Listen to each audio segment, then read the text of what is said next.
Radio app from your Google Play or Apple Store. Bring Montgomery County's community radio with you anywhere with your smartphone or tablet. If you are in the Conroe area, tune in on FM. That's Conroe's FM 104.5, 106.1. If you are on the computer, bookmark irlonestar.com as your internet radio station. A Lone Star Community Radio, broadcasting 24/7 from the heart of downtown Conroe, Texas. A Lone Star Community Radio is Montgomery County's radio station with talk, music, weather, and traffic for Montgomery County. Have a question or comment about one of our shows? Want to know how to reach a host? Just contact the station at irlonestar.com or call in and leave a message at 936-647-3776. Get involved with your community with Lone Star Community Radio. Thank you for listening to Lone Star Community Radio. This program was broadcasted and recorded live from the LSCR studios in downtown Conroe, Texas. Lone Star Community Radio is supported by listeners like you. Donate and sponsor today. For more information on getting involved with Lone Star Community Radio, contact us at lscrstudios@gmail.com or visit us online at www.irlonestar.com.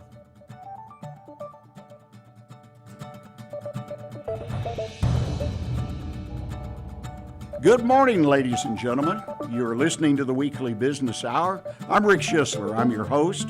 I'm a Silver Fox advisor, as well as the founder of OneBestConsult.com. We're coming to you today from the studios of Lone Star Community Radio, which is located right here in downtown Conroe, Texas, part of Montgomery County. And here in City Hall, we have a chance to see all of what's going on in the world around us, because things do revolve around our government one way or the other.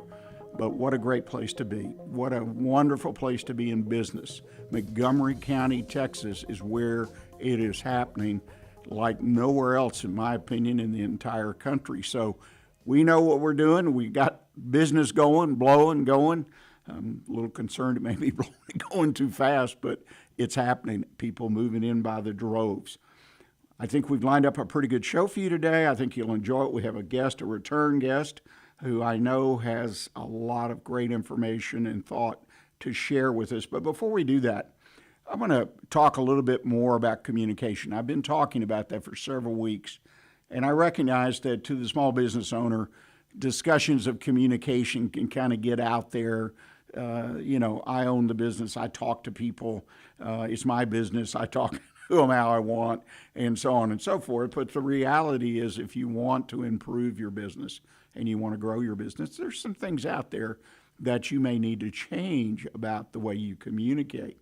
And there's several things you need to keep in mind. And these may seem somewhat ABC, if you will, but try to keep them in mind, if nothing else. First is, what are you trying to accomplish in your communication? And that includes written communication as well as verbal. But from my perspective and experience, it's the verbal that usually is where we run into a bit of trouble. But what is it that you're trying to accomplish when you talk to someone? It could be a vendor, it could be a customer, and most importantly, it could be an employee. You're trying to motivate somebody, you're trying to correct somebody. What is it that you're trying to accomplish? And then, of course, reflect on who your audience is. Who is it that you're talking to? Is it someone that's got a lot of background, perhaps college degree or not a college? What position in your company? Who's the customer? Always consider who you're talking to, because the communication strategy that you have, even though you may not even know it, is you can't talk to everybody the same, because they won't understand. They won't get your message typically the way you want it to be taken. And then, how can I get this done quickly? And that may sound funny, but the key to good communication is delivering your message. Don't drag it out, and make sure you're effective, and then you move on. It's very important. And the idea of trying to figure out what you want to accomplish or analyzing your audience, that can take place in a split second. When you walk up to somebody and you click. You were just talking to your best customer, now you're talking to the guy that cleans the place up. it switches. Obviously, the conversation switches, the subject of the conversation, but you're talking to a different person. No one is better than anyone else. That's not the point. The point is to communicate to that person versus your biggest and best customer. It's just different. They hear it different. And so if you're going to be effective, if you're effectively going to grow your business, then you need to polish up how you communicate. As I mentioned earlier, the Weekly Business Hour is where businesses come literally now from all over the world to be part of these conversations and talk about how to improve your business. And we try to make our show in a sense that you can pick up ideas, tips, perhaps even solutions that you can take and use today, that you see some immediate benefit. Some are long-term, but we try to keep a few short-term in there so you can see that it works to take the time to be part of the Weekly Business Hour community. Along those lines, I want to remind you, apparently I forgot last week, to remind everybody you can watch as well as listen to the show. Go to YouTube, Facebook page, The Weekly Business Hour, and you'll see a place to click, and you can watch us live here in the studio while you listen to the conversation. Well, I'm going to get to the real meat of the coconut, the core of our show, and that is when we visit with a local guest. And today we're blessed to have someone who started a business, but at the same time that business has or can have a direct impact on your business. I want to welcome Todd Bryant. He is the founder and owner of SB&K Benefits. We're talking employee benefits here now, which benefit you as an owner if you pay attention. Todd, welcome to the show. Well, thanks for having me, Rick. Well, the good news, Todd, is you were on the show 5-10 years ago, and you've come back again. So at the very least, I'd like to get an update on what's going on with your business in the last 5 to 10 years. Sure.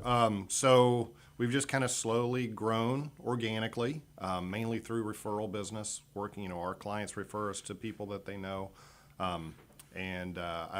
we've grown a little bit. I've brought my daughter into the business now, so she and I are working together, Sarah Beth, and so it's been fun kind of training her on how all this works. And then we're just trying to keep up with all the different. A few years back, we were dealing a lot with this healthcare reform and all the hoops that we had to jump through, and that's pretty much dialed in now. So now we're just learning about all the different tools that are available out there for clients to use for their benefits. And it's kind of expanded outside of, it used to just be health insurance or disability insurance or dental, the traditional insurance coverages. Now it's expanded into, we're tying into payroll and we're tying into benefit information systems and a lot of the communication tools around all of that. So so it's been kind of fun. It's a different challenge, and we're enjoying taking it on. Well, I personally, the benefits part of a business, employee benefits specifically, was a challenge to me. First and foremost, I guess, is determining what benefits I should offer, that I could offer to grow a quality workforce. Right. And that varies among industries, I'm sure, even today. Yeah. But definitely. It is a really sometimes fast-changing world out there, at least on the benefits that are available, that are cost-effective. That's a big issue for small businesses. Right. Let's talk about that for a little bit. What, in general, benefits does a small business need to offer today to stay competitive? Sure. I mean, you've got your basics. So, health insurance is probably the biggest one. That's everybody is having to deal with high medical bills and all those types of things. So the health insurance, it's kind of a two-sided thing. So one, it's a great benefit to help attract employees, but also you don't want an employee who may have a spouse or themselves facing big medical bills, and now they're focusing their time on how do I pay that bill versus what am I doing at work. So that's a great place to start. And then there's a lot of other little ancillary things that you can add in on top of that, like the dental and vision insurance and those types of things. But a lot of times I call them little hidden benefits that are built into some of the medical plans, especially the fully insured medical plans. They'll have things like discount vision programs, and they'll have programs for massage therapy, and all these different kind of little hidden benefits in there. So one of the things that we like to do is we like to point out to the employer, well, instead of buying this, why don't you leverage this free benefit for a while, or just use that as the benefit, and it's not increasing your cost, but it's expanding your benefit package Right. that way. So One of the real challenges I faced when I was in business, and in our family businesses where I first saw it, is communication, which I just touched on, Yeah. with the employees that they get a benefit. I mean, I remember when our family business started offering health insurance, and it basically was offered as 100% employer cost. And it was a basic policy. It wasn't, but they found, or we found, the family found, that people didn't appreciate the benefit. They had no skin in the game. So Right. they implemented $5 a month or something, just some minimal, which made people stand up, so to speak, and take notice of what was going on. yeah, that's an interesting point, because I've noticed that over the years. So I have some clients that pay 100% of the benefit cost for the employees, Oh. and there are some that the employees pay a portion. But I do notice there's a little bit more appreciation when the employee pays a little bit for the benefit package, because, like you said, they've got skin in the game. And kind of getting back to your talk about communication and working with different levels of employees, and what do they follow along easily with. One of the things that I've noticed over the years is your employees find out about their health insurance plan typically 2 times during the year. The first time is when you're sitting in that meeting and everybody's sitting there, and whoever's going through the benefits, and here's what you have, and here's this, here's that. And then the next time you hear about it, you're either sitting in the emergency room or the doctor's waiting room, and you're actually having to use the plan. And so, you can only learn so much in that 1 hour. So, there are a couple of things that we've really tried to do is, from a communication standpoint, is just one, when we're going through that meeting, the benefits meeting, instead of saying, copay, deductible, percentages here, percentage there, we start using examples. So if this happens, this is how the plan's going to look. Say you go to the hospital, well, this is how the plan's going to operate. So that way, instead, it gets it away from that numbers and percentages, which, some folks don't follow along well with that. It gets it back into that more conversational application type of thing. Like chemistry. It's easier to see what happens with that reaction than trying to draw out the reaction, right? And then the other thing we'll do is throughout the year, if we notice a trend in a client, say a lot of folks are kind of struggling with medications, or struggling with, paying for an MRI or something like that, then we'll sit down and we'll schedule out some targeted lunch and learns. So, do them at the employer's office during the lunch hour, and we'll go over a topic. And, not everybody comes, but the folks that are having issues, or the folks that want to learn more, they can come and they can learn about it, and then we can record those, and then the employer can use those as well. So it's kind of a targeted throughout the year kind of drip of information that we work with HR on to. That's wonderful, because I think, and having access within the company, or in the case of a really small business outside the company, to someone that I can talk to, like I need an MRI, what is that going to cost me? I mean, that is, or where am I allowed to go? Right. What are my choices? Yeah. Those are the basic questions that I was used to hearing, and it always drove me to try to communicate that ahead of time, Right. in general, but then also have that resource available who would respond, quickly to the questions. Exactly, right. Because, most employers, not everybody is a health insurance company. You've got widget makers, and you've got manufacturing companies, and you have doctors' offices and legal offices.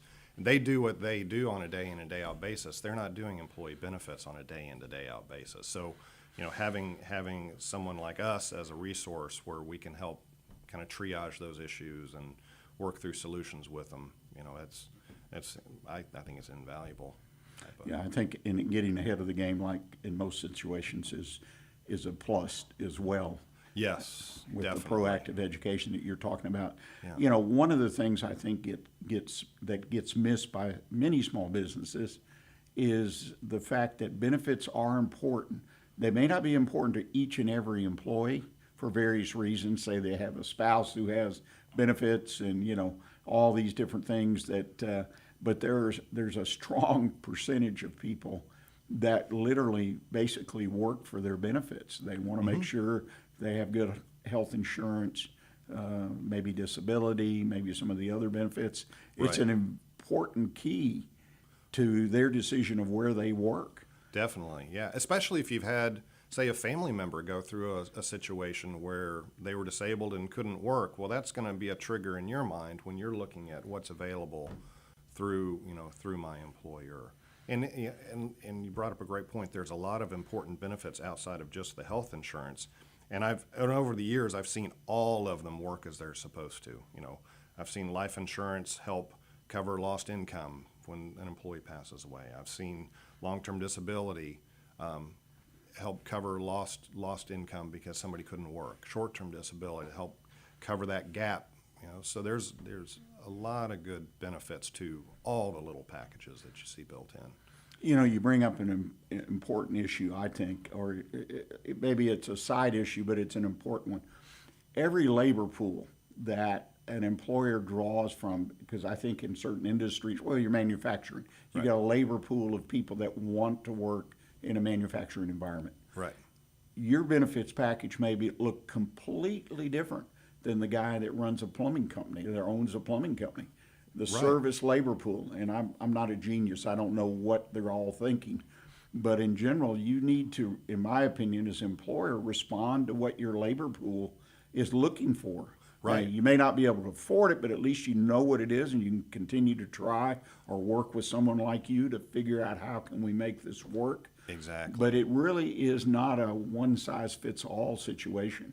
Exactly, right. And, and not only do you have the needs of what the various types of workers needs, you have different income levels.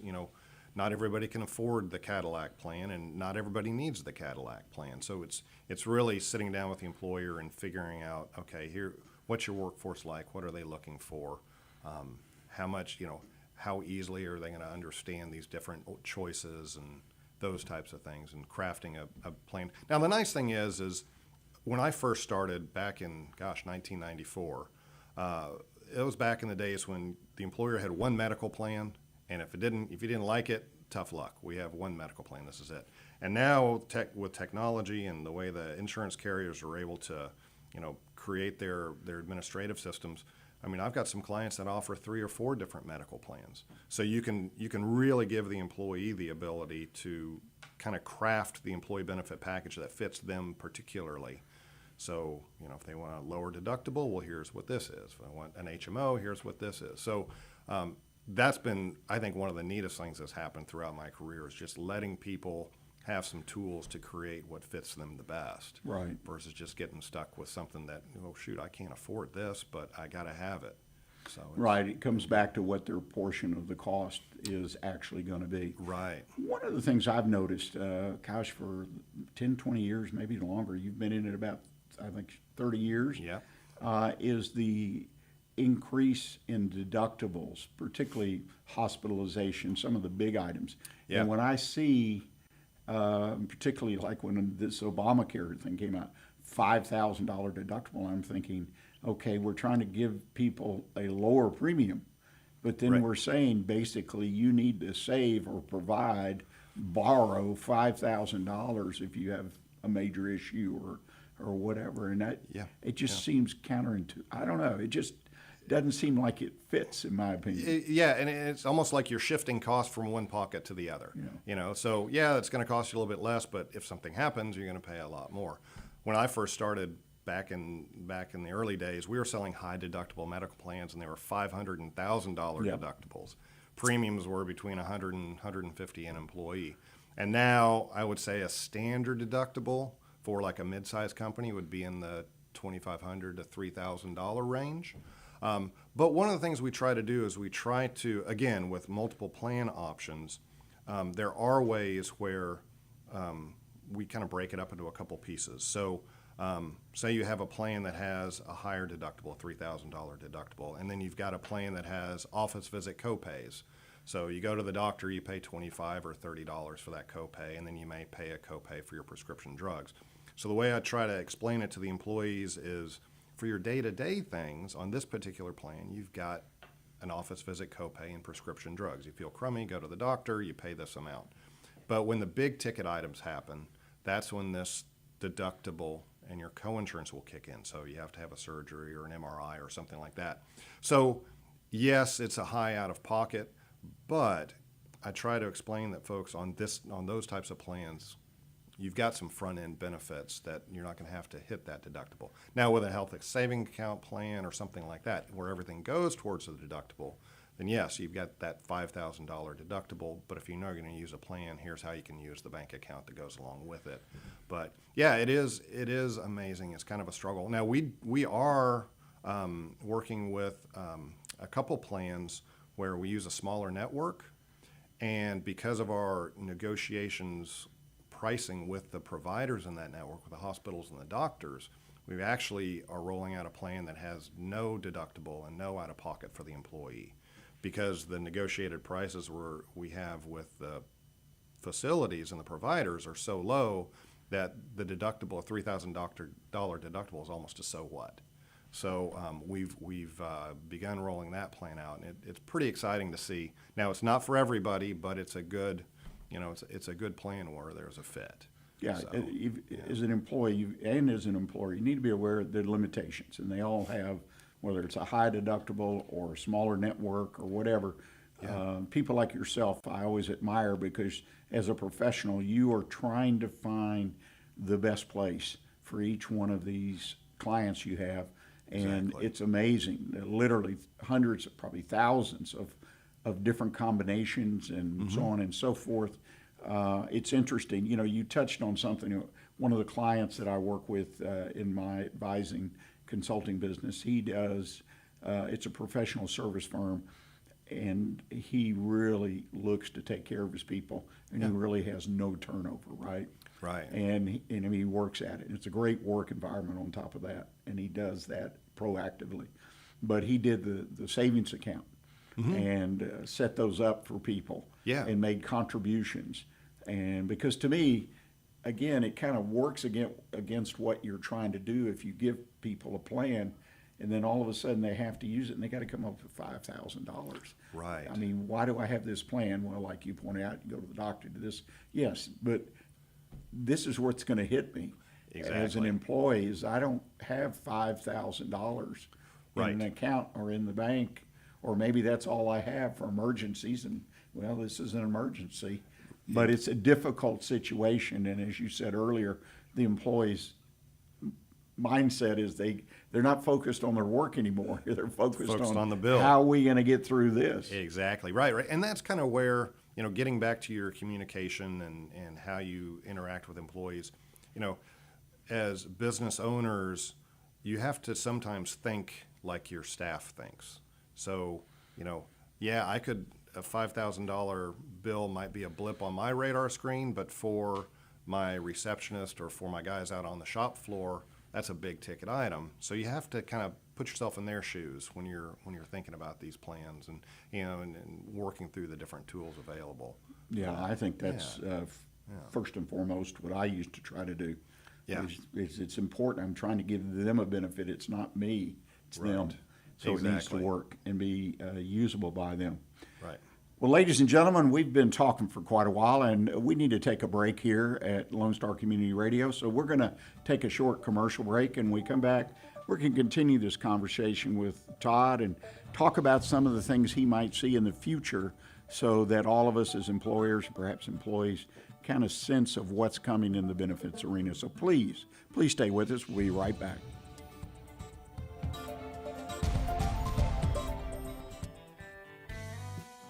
A Lone Star Community Radio is Montgomery County's radio station with talk, music, weather, and traffic for Montgomery County. Have a question or comment about one of our shows? Want to know how to reach a host? Just contact the station at irlonestar.com or call in and leave a message at 936-647-3776. Get involved with your community with Lone Star Community Radio.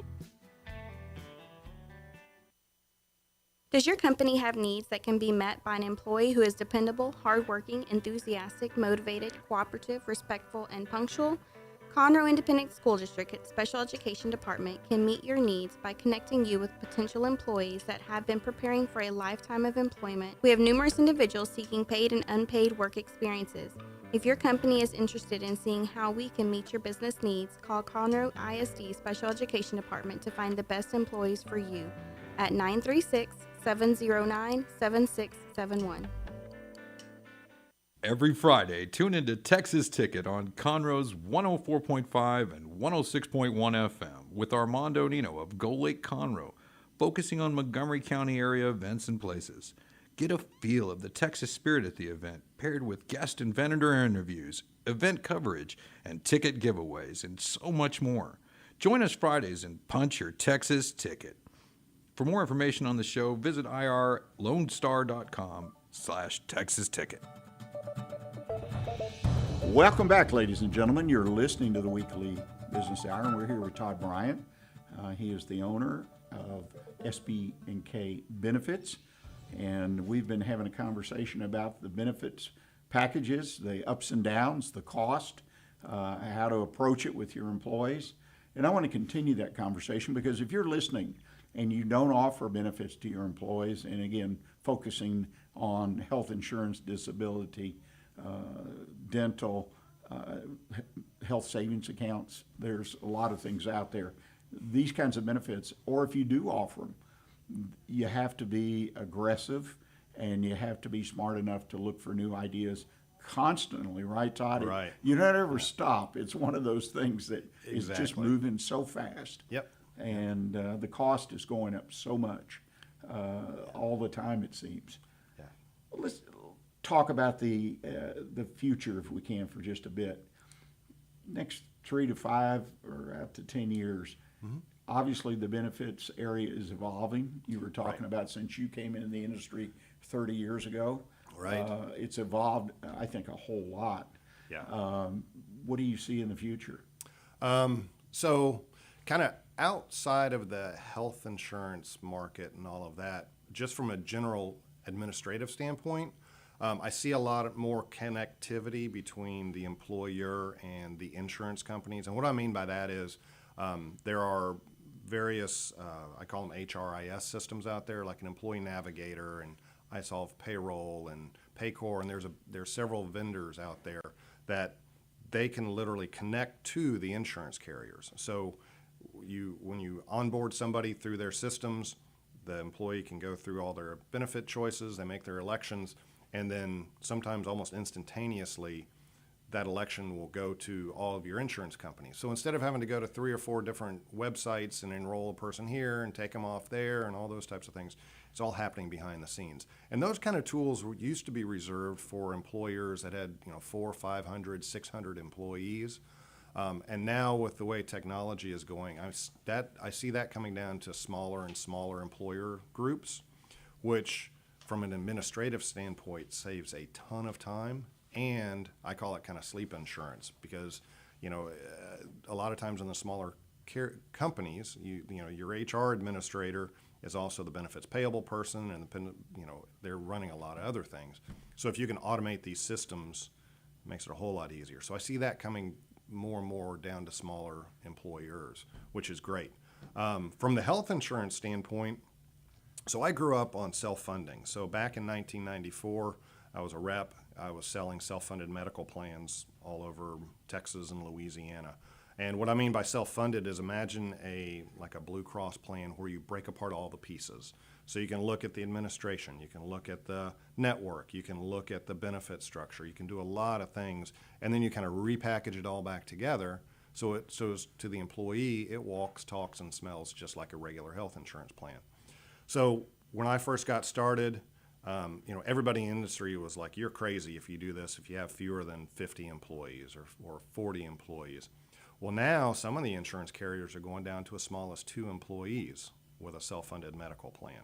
And what it does is it gets you out of some of the regulations of the fully insured programs. And what I like, I'm kind of a data nerd, so it gives you a lot of data to look at too. So how are the employees using the plan? What kind of prescription drugs are they using? What kind of education do we need to do? How do we need to structure this program?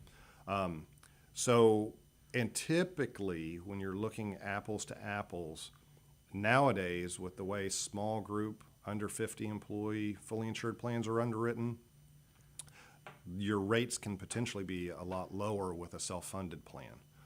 And then the carriers are starting to offer these, Blue Cross offers them, United Healthcare offers them, and they used to be kind of rough around the edges on how they worked, and now they're getting really, really good. So administration's getting easier and enrollment's getting easier and all those types of things. So I see kind of the future of that is kind of the self-insured to make a resurgence with clients.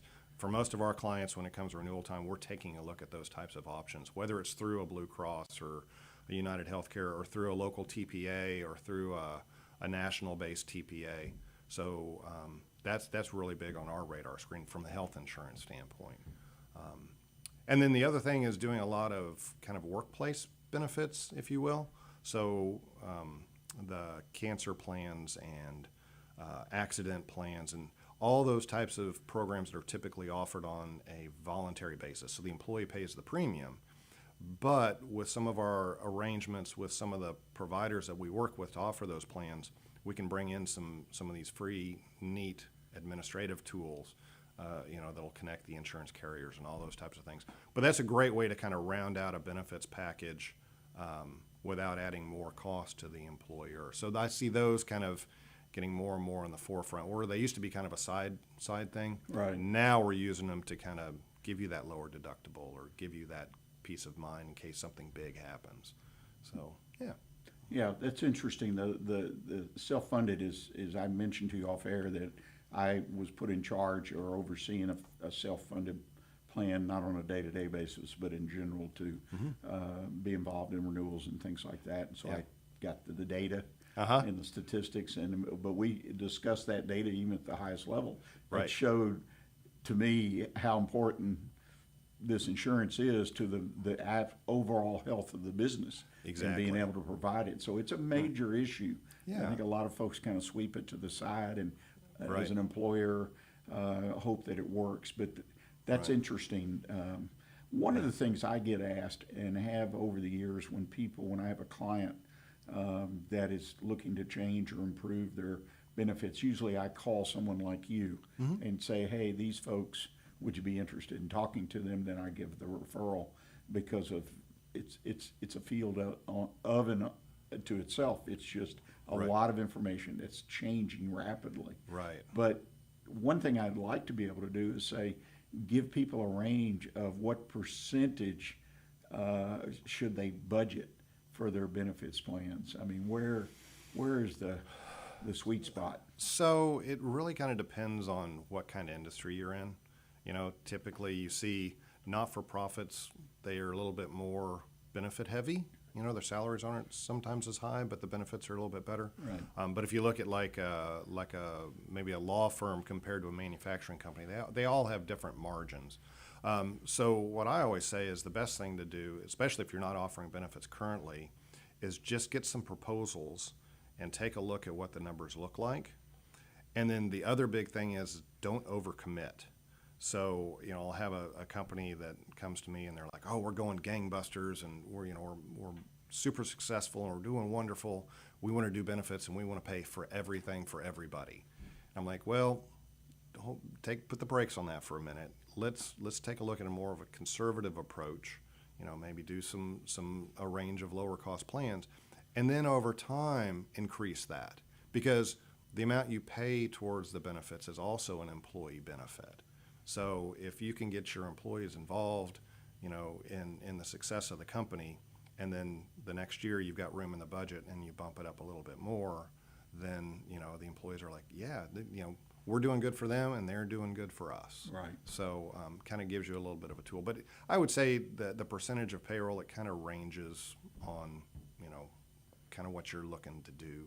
Right. From a It's benefit interesting what standpoint. that kind of circles back around in my mind. I'm sitting here listening to you of one of the things that I find very important, and I try to convey that to clients, is the cost of your employee. And Yes. so many small businesses, you say something and they say, what is the cost of your employee? And they go, well, what do you mean? And I say, well, you pay them, you've got withholding, you've got payroll tax, whatever, you've got what benefits, right? Right. This is your side of the ledger. Exactly. And Yeah. if I can get them to do a computation, usually their eyes look like they're going to pop out of their head. Right. They have no clue that they're paying 30% thereabouts, usually 25%. It depends on what they offer, but in addition to what the paycheck is. Oh yeah. Oh yeah. And it's very important. And I actually have run across employers, though, that have taken that to the far end. They sit down with their employees when they do an annual review, and part of it is they show them. Yeah. Yeah. And because the employees have no, and you say, well, is that a plus, or I don't know? It's how it's communicated. Exactly. Yeah. Yeah. So, a lot of times the employees just kind of see their paychecks, and especially with like manufacturing companies and some like oil field companies, they may go across the street for another 25 cents an hour.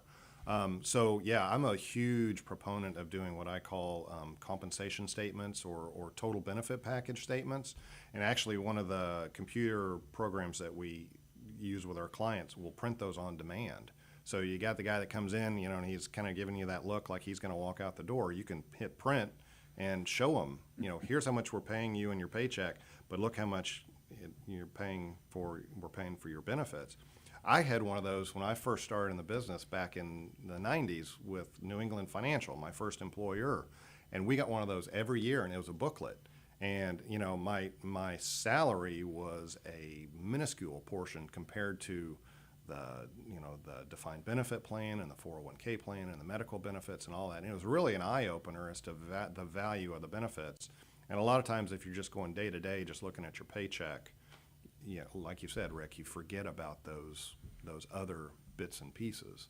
So, yeah, it's a good conversation to have with the employees. Yeah, I'm a big proponent of things like that, being proactive, if you're trying to build a quality workforce, and I always come back to that. Yes, definitely. Let me ask you this. You personally, you're in the benefits business, you consult. Yeah. What services do you offer to help employee benefits programs in the communication to the small business owner? Because you have to sell him or her first. Right, And, right. And yeah. hopefully help them understand, other than just, I'll take 3 of those, But Exactly. what is it that you really offer in your business? So, I can first and foremost, we really offer we know the pulse of the market. We know kind of the new trends. We know what works. For some smaller employers, we know every step in the process of getting a benefit plan rolled out. But we like to kind of take a holistic approach and look at, the whole spectrum of benefits with a prospective client. So, how are you administering your benefits right now? How are you communicating them right now? Budget is big, so we always take a look at, are you, is the cost in line with what you need? Are you trying to save money? Those types of things. But there's other things around what we do outside of that. So helping with connecting the pieces together. So you get that new, top flight HRIS system that needs to be connected with the carriers. Well, we have the people that can connect it with the carriers. Doing the lunch and learns, doing the education. I mean, I've been giving enrollment meetings for 30 years. And it's one thing I really love doing is actually seeing the employees. I had one client that said, "You're the first insurance agent that we've ever met." And they'd had benefits for like 5 or 6 years beforehand. So, it's getting involved and sometimes in the lives of some of the employees. They're really going through some tough times and walking through those types of things. So, I would say the services that we offer, there's consultation, there's on what do you need, what's going to work for you, implementation, how do we put this into place, how do we maintain it, going through the renewal process and making sure they're in the best spot every year. And then all the little things that crop up in between, like, hey, I'm having a hard time taking somebody off the medical plan, or can you help me communicate this to the COBRA vendor or whatever. So those types of kind of behind the scenes work where we know a lot of times how to craft that email, who to send that email to at the carrier to get things done. And then the other thing is since I've been in it so long, I've got deep relationships. A lot of the guys that I started in the business with are now like VPs and regional VPs and all that of the insurance carriers we work with. So we know a lot of people and can get some things done as well. So it's Well, those connections too. That's an important trait to have in your business, the ability to get things done. Yeah. And that connection. You started your business, you've been at it, and one of the things you've mentioned to me, which is kind of exciting to me, is you've brought one of your children into the business. Yes. And many of us out there, myself included, on both sides, was brought into a family business and then have worked with my children in the business. Yeah. Tell us, what's the most important thing we can do if we're considering or if we already have one of our children in the business?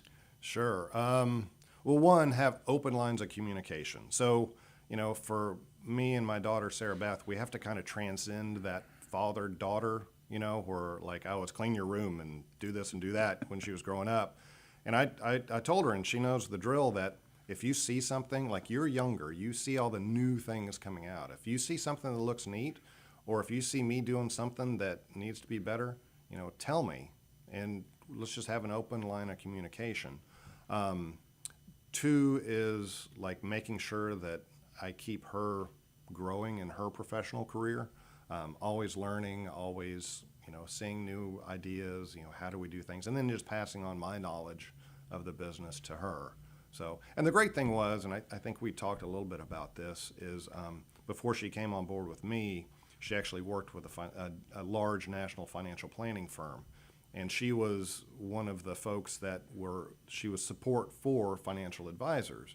So she kind of knows the home office role and what some of those folks run into. So it was great learning experience where she could be on her own, work with people she didn't know, learn how business works. And then when she comes in here, she really understands kind of that back room, home office, what they run into kind of thing Right. too. So. Yeah. So Well, I like it's the been a lot open of fun. communications, because in the shift, obviously, from your child to your, I will use the word partner loosely in the business, which may be where you're headed, but being in your business, there are two different conversations. Yes. And I was blessed to have a father who actually told me that. It's one to hear, but when we walk in the door, it's business. Right. And so for Yeah. my entire career with him, I always called him in the business Mr. Schisler. Oh, that's great. And I would have Yeah. people respond to that. Right. Okay, so there Yeah. was no question that we were all about business. Exactly. So I don't Yeah. know how, but I started doing it and it never changed. Yep. And that's So- one of the challenges too, is being the daughter or the son coming into the business.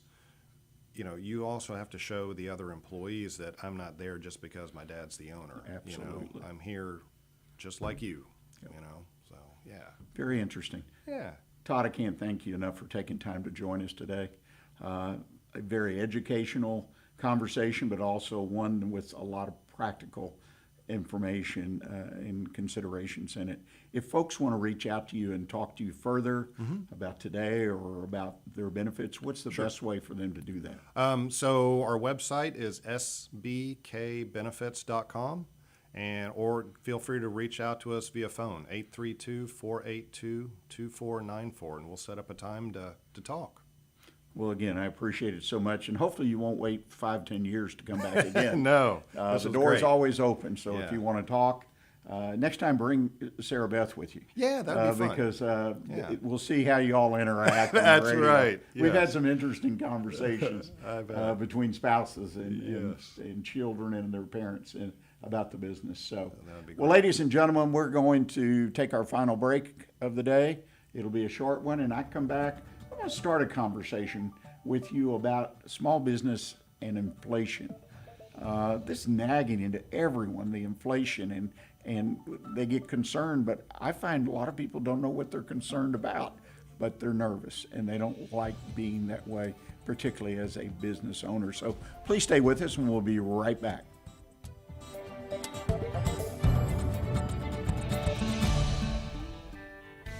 A Lone Star Community Radio is looking for those who are interested in hosting their own talk show, with monthly and weekly slots available on Conroe's FM 104.5, 106.1, and on irlonestar.com. Start your own podcast, create your first YouTube channel, and be on TV. Contact Lone Star Community Radio online at irlonestar.com or call the station message line at 936-647-3776 to take your first step into the radio world.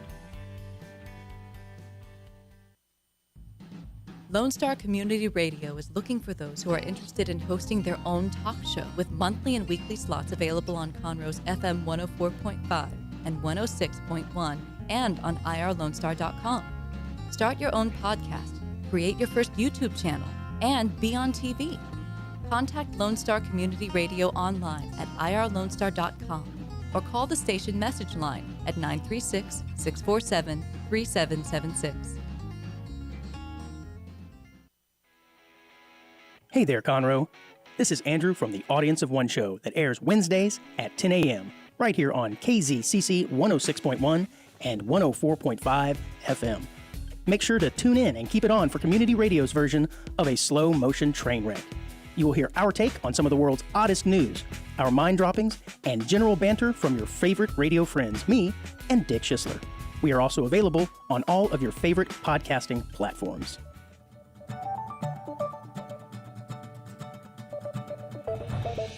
You are listening to the Weekly Business Hour. This is Rick Schisler, and I'm your host. Hope you enjoyed that conversation with Mr. Todd Bryant of SB&K Benefits.